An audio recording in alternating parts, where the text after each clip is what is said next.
दोस्तों, मैं दीपक आप सभी को अपने चैनल में स्वागत करता हूं।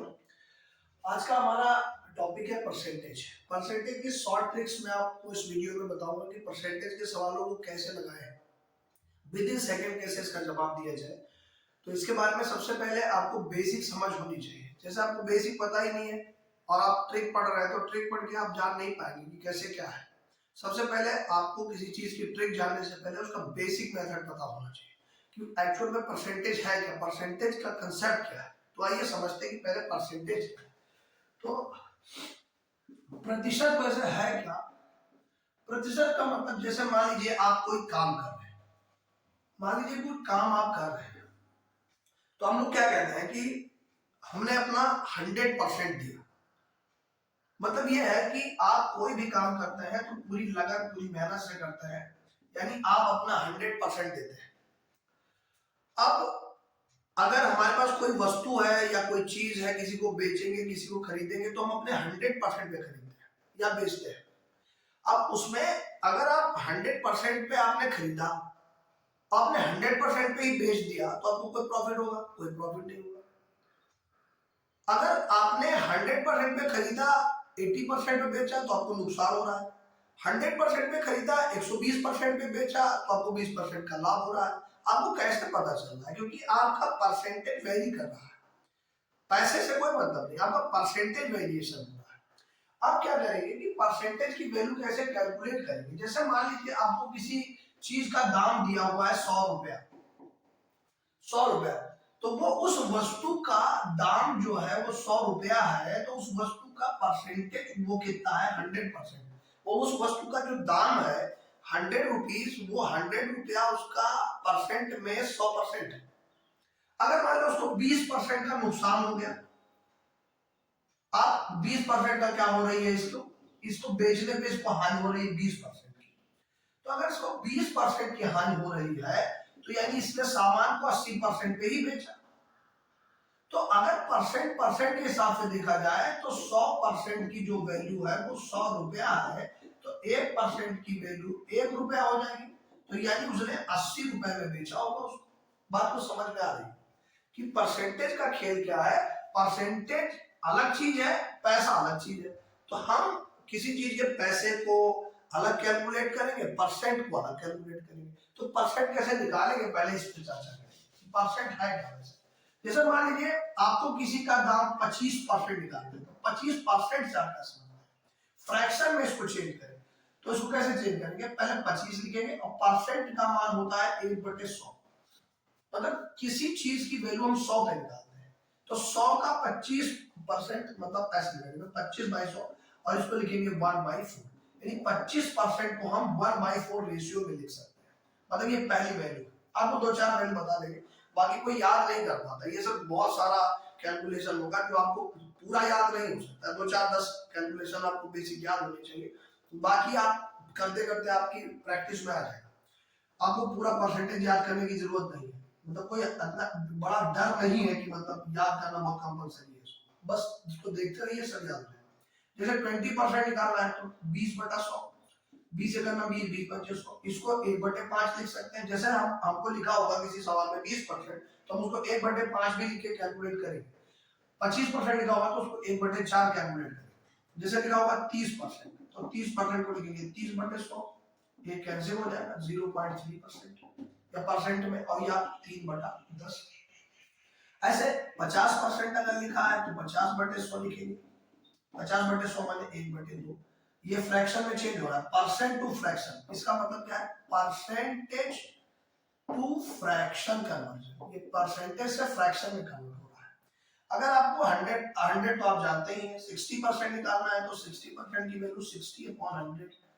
ये कैंसिल हो जाएगा, 0 से 0, 2 से काटेंगे 3 बार, 2 से काटेंगे 5 बार, यानी इसको 3/5 लिख सकते हैं फ्रैक्शन में।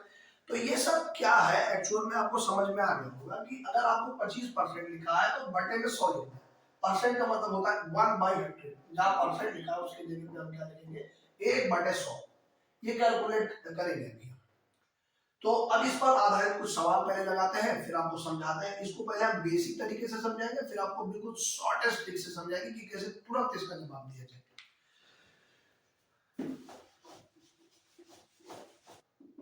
कि यदि ए का 80%, यदि ए का 80% बी के, यदि ए का बी के 50% के बराबर है, और दूसरा कंडीशन क्या दिया हुआ कि बी का जो मान है वो ए का x% है, तो आप बताओ कि x की वैल्यू क्या होगी। इसके ऑप्शंस है ए, बी, सी और डी। चार ऑप्शन में क्या क्या है, 400, 300, 160 और 150। इसमें लिखा हुआ है ए का 80%, बी के 50% के बराबर है, और जो बी का मान है वो ए का x% है। तो इसको कैसे कैलकुलेट करते हैं, तो सबसे पहले बेसिक तरीका फिक्टरिंग। तो ए का माने मल्टीप्लाई, 80% माने 80/100, और बी का 50% मतलब बी का 50/100। यहाँ 100 से 100 कैंसिल हो जाता है, ये 0 से 0 कैंसिल हो जाएगा, यानी ए और बी का जो मान है वो 8a बराबर 5b के बराबर है। यहां से पता चला, यहां से क्या पता चलेगा कि b बराबर a इंटू एक्स बाई 100। आगे b के जगह पे इसको भर देंगे, तो 8a, यहां से इसको इक्वेशन 1, इसको इक्वेशन 2, इसको उठा के यहां भरेंगे तो 5, और b की वैल्यू क्या हो जाएगी, a इंटू एक्स बाई 100। इसको काट देंगे, 20 बार जाएगा, a से a कैंसिल हो जाएगा, और 8 दूनी 16, 160। तो x की वैल्यू क्या आ गई, 160, और हमको यही कैलकुलेट करना था कि x का मान क्या है। तो ये तो था लेंथी प्रोसीजर, आपको ऐसे नहीं करना है। आपको क्या करना है ट्रिक में, कि जैसे लिखा है a का 80%, तो आप लिख देंगे 80/100, और लिखा है b का, तो b की वैल्यू है कितना, a का x%, तो इसको लिख देंगे a, और x% को लिखेंगे x/100, और 50% इसका, तो 50/100, मतलब ये वैल्यू डायरेक्ट यहाँ पे भर देंगे, और यहाँ से a कैंसिल हो जाएगा, 100 कैंसिल हो जाएगा, 50 ये 2 बार हो जाएगा, और 80 का मल्टीप्लाई कर देंगे तो 160 आ जाएगा। ये है इसकी शॉर्ट ट्रिक, मतलब आप इसको चुटकियों में लगा सकते हैं, जैसे सेकंड में फटाक से इसको कैलकुलेट कर सकते हैं। तो 160 इधर, ये इसकी शॉर्ट ट्रिक है, और ये इसका बेसिक मेथड है कि कैसे इसका सॉल्यूशन किया जाए। कुछ समझ में आता होगा। आइए दूसरा क्वेश्चन देखते हैं। तो किसी संख्या का x यानी 20% 120, तो मान लिया वो संख्या क्या है, x, तो x का जो है 20% जो है वो है 120, तो उसी संख्या का हमको बताना है कि x का 120% कितना होगा। तो सबसे पहले तो हमको इसका मान x का पता होना चाहिए, तो इसको अभी हमने बताया कि इसको क्या लिख सकते हैं, इसको लिख सकते हैं 20/100, इसको लिख सकते हैं 120, ये 6 बार चला जाएगा, तो x का मान क्या हो जाएगा, 600। इस x का मान यहाँ भर देंगे, 600 का 120/100 हो जाएगा, ये 6 बार 12 6 72 720, और इसका आंसर 720 है। तो आप इसको चुटकियों में सॉल्व कर सकते हैं, ये इसकी ट्रिक है। क्या करेंगे, x का 20%, ये 120 के बराबर है, तो 20% माने परसेंट को 20/100, 20 से काटेंगे 6 बार, 600 हो जाएगा x की वैल्यू, और इस x की वैल्यू को उठा करके हमको बताना है x का 120%, यहाँ पे भर दिया। ये सब कैलकुलेशन आपको मन में करना है, बहुत ज्यादा इसमें टाइम वेस्ट नहीं करना है। तो इसका स्क्रीनशॉट आप ले सकते हैं, या लिखना चाहे लिख सकते हैं वीडियो को पॉज करके।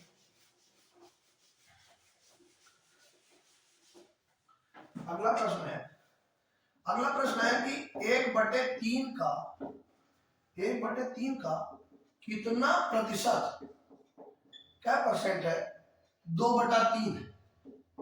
ये क्वेश्चन है कि 1/3 का कितना प्रतिशत 2/3 है। तो इसको कैसे लगाएंगे, पहले इसका ऑप्शन नोट कर लीजिए, 50%, फिर है 33 से 1/3%, फिर है 50%, और फिर है 200%। बहुत तनाव लेके नहीं पढ़ना है, आराम से पढ़ना है इसको, बहुत ज्यादा वो नहीं है।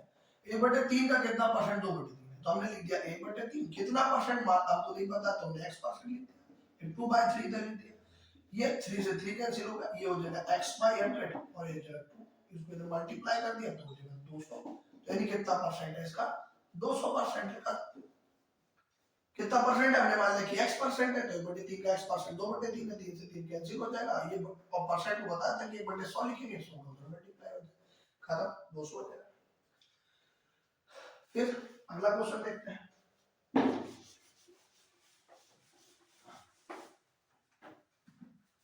अगला चौथा क्वेश्चन लिखा हुआ है कि x का 30%, x का 30% 72 है, तो x की वैल्यू क्या है?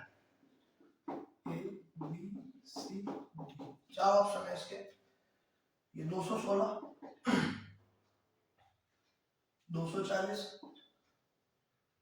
480 और है 640। इसको कैसे लगाएं? फिर वही तरीका, x का 30% तो 30/100 कितना है? 72 है। हमको बताना है x का मान। 0 से 0 कैंसिल हो गया, 3 से इसके काटेंगे 3 दूनी 6, 3 चौके 12, 24 हो गया, और ये 24 का 10 से करेंगे तो 240 हो गया। तो इसका कैलकुलेशन आ गया 240, ये इसका आंसर हो गया।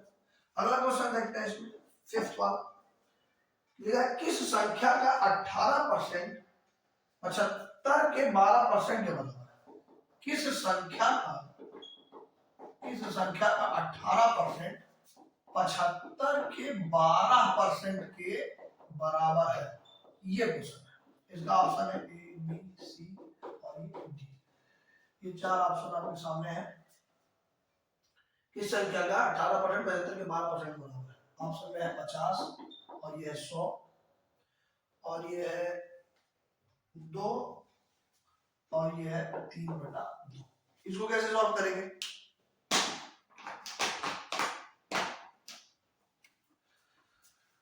किस संख्या का हमको नहीं पता है, तुमने मान लिया x का। x का 18% जो है वो 75 के 12% के बराबर है। अब एक जुगाड़ क्या है, इसका तरीका क्या है कि परसेंट से दोनों परसेंट काट दें। इधर भी परसेंट निकालना था, उधर भी परसेंट निकालना था, परसेंट नहीं निकालना। ये ट्रिक ही है इसकी। परसेंट से काट दिया, सवाल छोटा होगा। अब काटेंगे 3 से, 3 चौके 12, 3 छक्के 18। 2 से काटेंगे, 2 से 2 दूनी 4, 2 3 6, 3 से काटेंगे 3 दूनी 6, 3 5 15। तो यानी x बराबर क्या होगा? 25 गुना 50।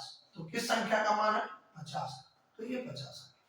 आपको परसेंट का कैलकुलेशन ही नहीं करना, दोनों पक्षों में परसेंटेज अगर मल्टीप्लाई में है तो हमने दोनों परसेंटेज को काट दिया। या आप इसको बटे में 100 लिख के भी काट सकते हैं। इसको ऐसे भी लगा सकते हैं कि x का 18/100 और ये 75 का 12/100, और ये से 100 से 100 कैंसिल कर देंगे, और 3 से काटेंगे 4 बार, 3 से काटेंगे 6 बार, 2 से काटेंगे 2 बार, 3 बार, ये 25 बार हो जाएगा, और 25 का 2 से मल्टीप्लाई कर देंगे 50।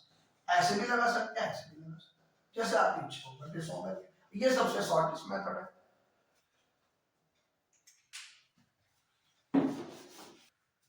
अगला क्वेश्चन है 1000 के 25% के 1% का 1% क्या है? ये क्वेश्चन है। ए बी सी और डी। ऑप्शन में है 0.025, 0.0025, 0.25, 0.00025। ये क्वेश्चन है कि 1000 के 25% के 1% का 1% क्या है?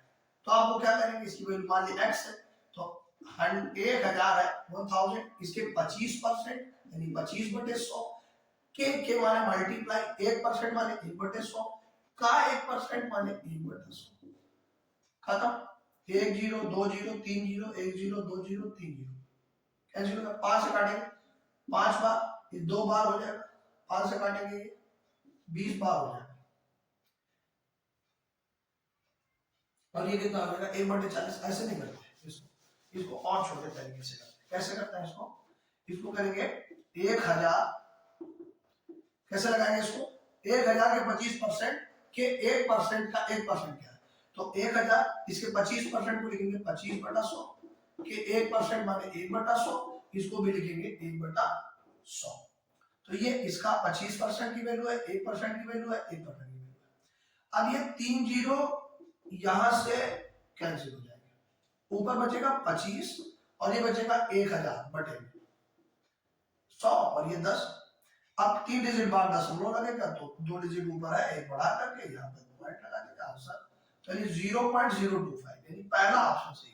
ये सबसे छोटा तरीका है, तुरंत कैलकुलेट करते हैं। नीचे 100 वाला सेक्शन आप ना काटें तो ज्यादा उचित रहता है, नहीं तो फिर दिक्कत पड़ेगी। तो ये तो था टाइप 1 का सवाल। मतलब कुछ इस प्रकार से बेसिक बेसिक क्वेश्चन भी आपसे पूछे गए हैं पेपर में। बैंक में ज्यादा पूछता है इसको, बैंक वाले पेपर में आता है ये।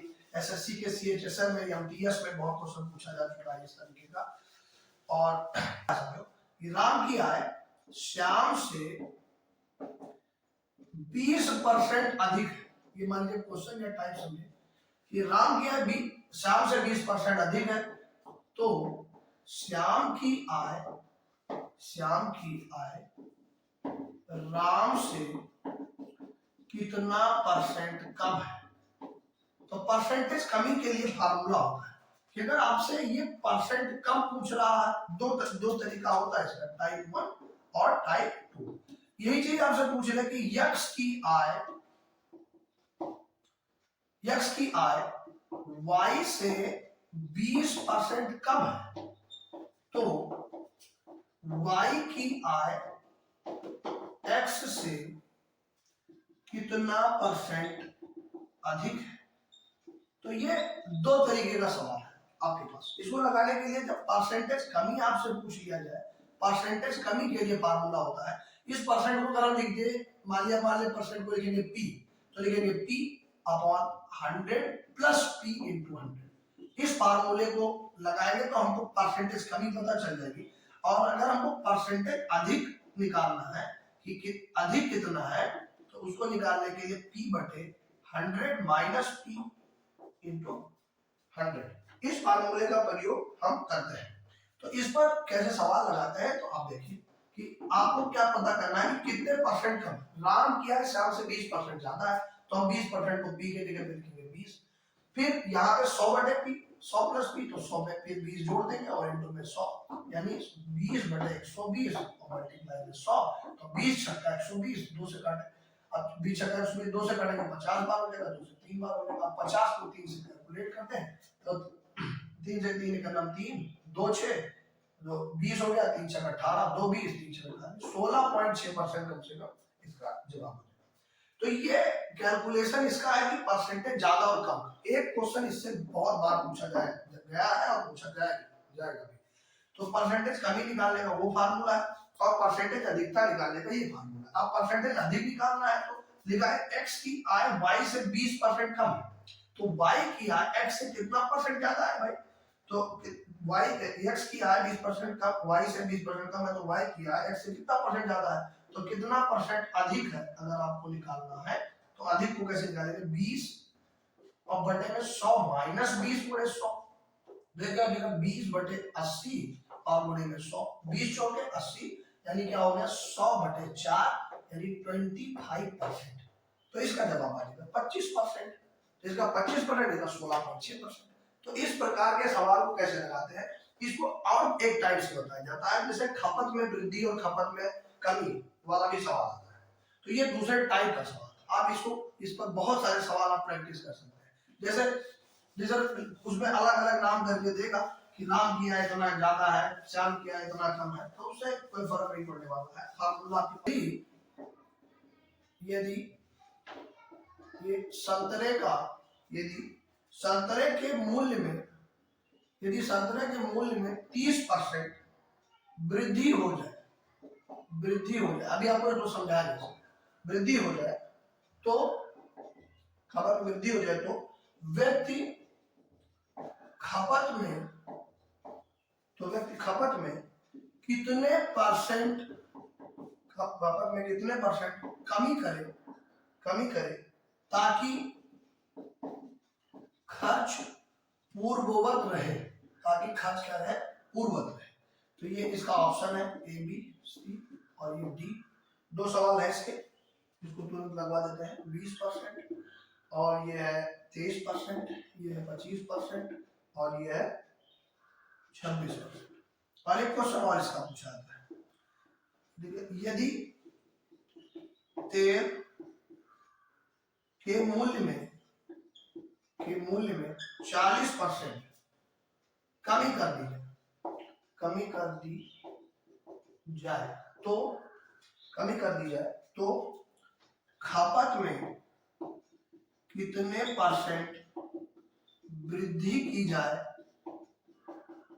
ताकि खर्च पूर्ववत रहे।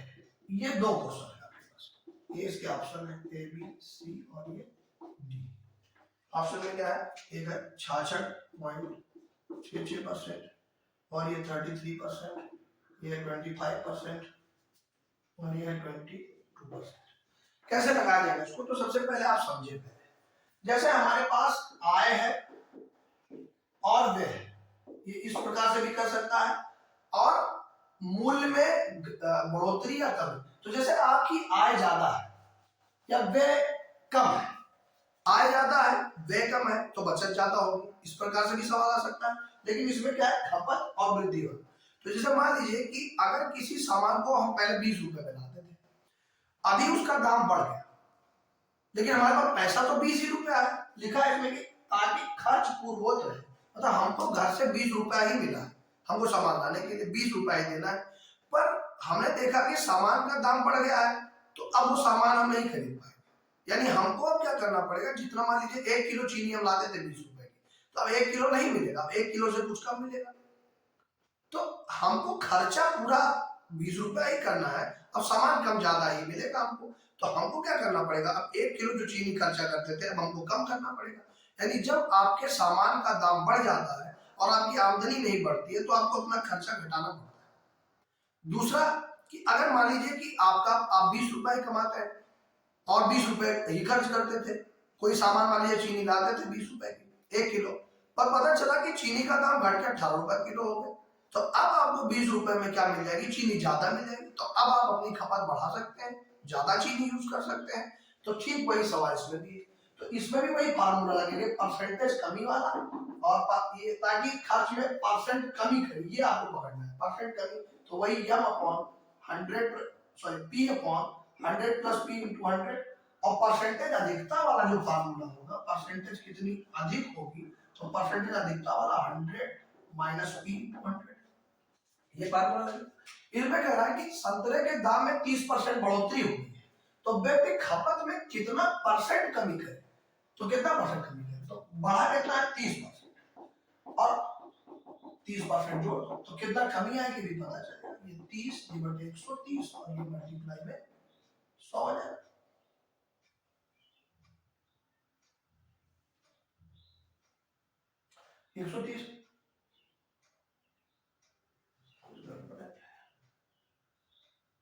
ऑप्शन में नन ऑफ दिस, ये नन ऑफ दिस है, तो ये 30 और ये 130 और ये 100, ये कट जाएगा, तो ये हो जाएगा 300 और ये बटे में आ जाएगा 13, तो 300 और ये बटे में क्या आ गया 13, तो 300 बटे 13, अब इसमें 13 से भाग करेंगे तो 13 दूना 26, 13 दूना 26 और 40 हो जाएगा, 13 3 39 पॉइंट समथिंग समथिंग आएगा, मतलब 13 दूना 26 और 4 40 40 हो गया, और ये 13 3 39 1 40 हो गया, दशमलव लगाया 10 हो गया, फिर दशमलव लगाया, ये 0 बढ़ाया अब 100 हो गया,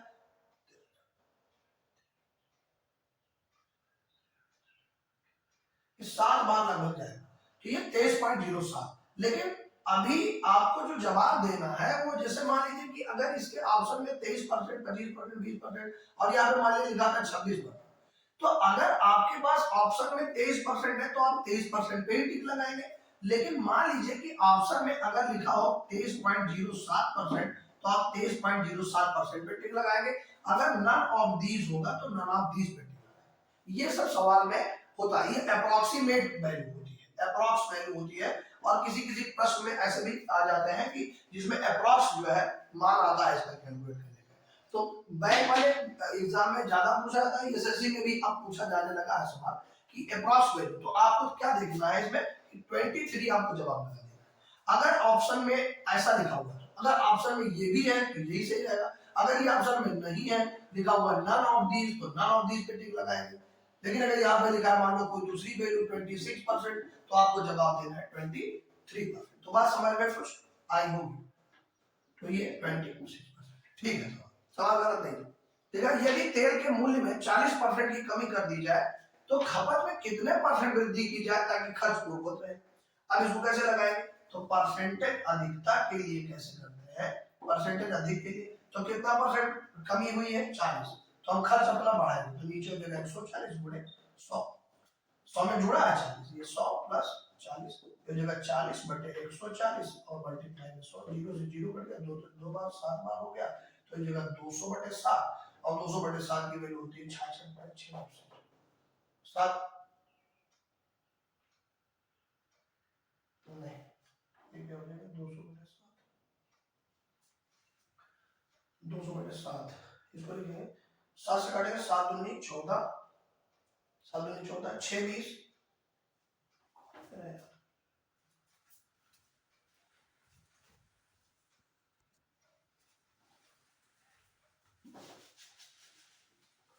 तो आइए सवाल देखते हैं कि यदि तेल के मूल्य में 40% की कमी कर दी जाए तो खपत में कितने परसेंट वृद्धि की जाए ताकि खर्च पूर्ववत रहे।